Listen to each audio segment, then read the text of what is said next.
Pada suatu hari, Koirul berangkat dari rumah ke sekolah.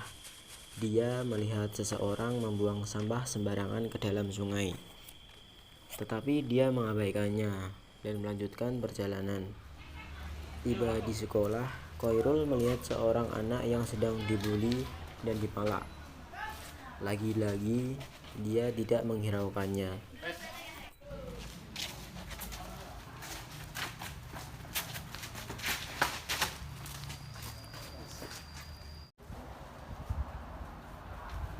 Saat hendak masuk ke dalam kelas untuk mengikuti ulangan kenaikan kelas, Koirul melihat salah satu temannya sedang membuat contekan, tetapi dia membiarkannya.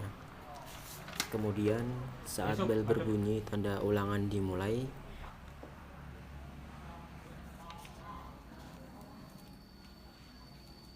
anak-anak, ujian akan segera dimulai. Silakan guru pengawas siapkan ruangan diri pun kalian masing-masing. memasuki kelas dan membacakan tata tertib ulangan.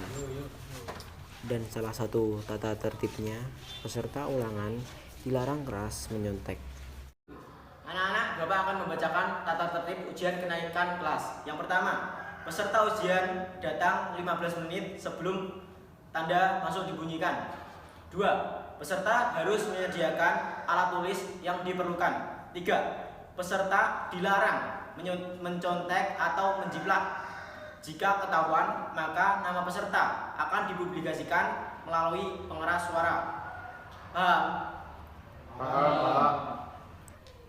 Beberapa saat ulangan dimulai, tiba-tiba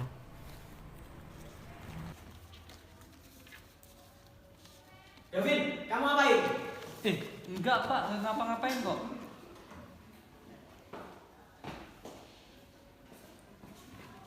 Ini apa? Kamu nyontek ya? Maka sesuai konsekuensinya, nama kamu akan dipublikasikan setelah pulang sekolah nanti. Davin terdiam dan tertunduk malu. Saat Koirul sampai di rumah, hujan masih turun.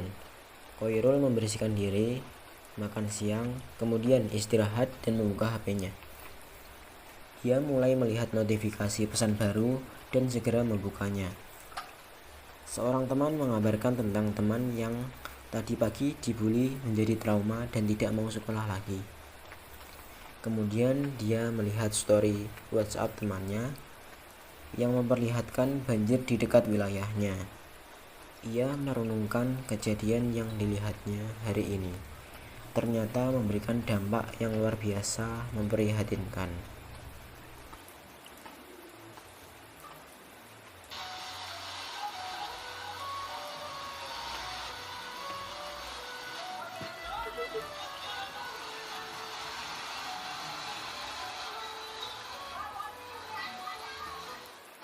Ternyata kejadian hari ini menyebabkan dampak yang memprihatinkan. Tanpa disadari, ada sesosok yang menepuk pundaknya. Ia pun refleks, menoleh ke belakang dan terkejut melihat seseorang yang misterius.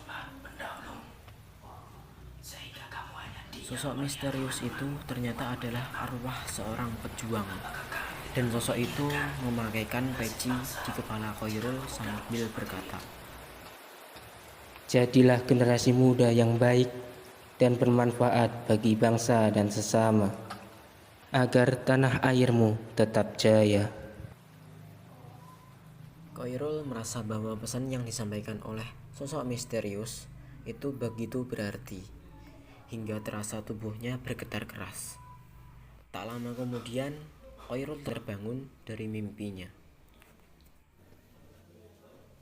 Keesokan harinya, Koirul bersiap diri ke sekolah. Saat akan mengambil tas sekolahnya, dia begitu terkejut karena dia melihat ada peci di atas tas sekolahnya. Peci itu seperti yang ada di dalam mimpinya semalam.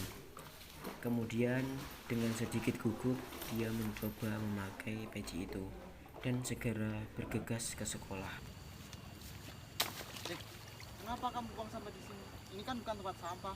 Nah, suka aku lah. Kalau kamu buang sampah di sini, bisa-bisa banjir nih desa. Buruan ambil lagi sampahnya.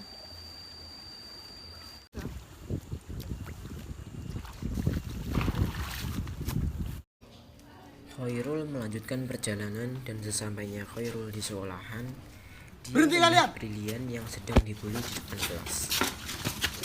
Sudah cukup. Kalau enggak aku laporin kalian ke BK. Siapa lo? Berani-beraninya. Cabut yuk. Udah. Cabut. Udah, kamu tenang aja. Mereka udah pergi kok. Lagi ngapain, Vin? Kepo banget sih. Udah diem aja. Itu tuh nggak bener, Vin. Udah, nggak usah pakai ginian. Nanti ketahuan malah repot. Ayo, kita mulai diri kita dari sekarang dengan kebaikan dan kepedulian. Akur, kebenaran itu menyakitkan jika dinyatakan, dan hanya sedikit orang yang dapat menerima hal itu.